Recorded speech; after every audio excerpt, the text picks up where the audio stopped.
દિલ્હી બ્લાસ્ટની ઘટનાને લઈને રાજ્યમાં સઘન સુરક્ષા વ્યવસ્થા ગોઠવાઈ છે।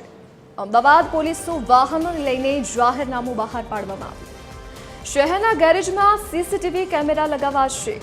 મોડિફિકેશન માટે આવતી ગાડીઓની યાદી બનાવવા સૂચના આપવામાં આવી છે।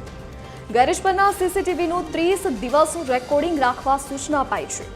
જે તે વાહનના માલિકનું રજિસ્ટર રાખવું જરૂરી રહેશે। વાહનનો પ્રકાર, એન્જિન, ચેસિસ નંબર રાખવા જરૂરી રહેશે।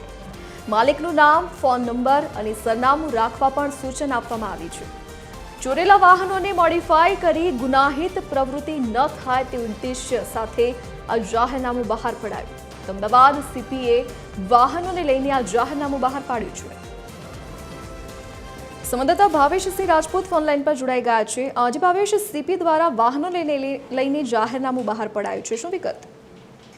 વાત કરવામાં આવે તો દિલ્હીમાં જે બ્લાસ્ટની ઘટના બની હતી અને કારમાં બ્લાસ્ટ થયો હતો ત્યારે તેને લઈને અમદાવાદ શહેર પોલીસ કમિશનર GS મલિકે એક જાહેરનામું બહાર પાડ્યું છે। જાહેરનામાની વાત કરીએ તો ગેરેજમાં સીસીટીવી રાખવાનો આદેશ કરવામાં આવ્યો છે અને સાથોસાથ સીસીટીવીના 30 દિવસનું રેકોર્ડિંગ રાખવામાં આવશે અને સાથોસાથ બીજી વાત કરીએ તો જે વાહનો મોડિફાઈ માટે આવે છે, ગેરેજમાં આવે છે, તેના માલિક કોણ છે, તેના નામ, મોબાઈલ નંબર, સરનામું સહિતની વિગતો રાખવાની રહેશે।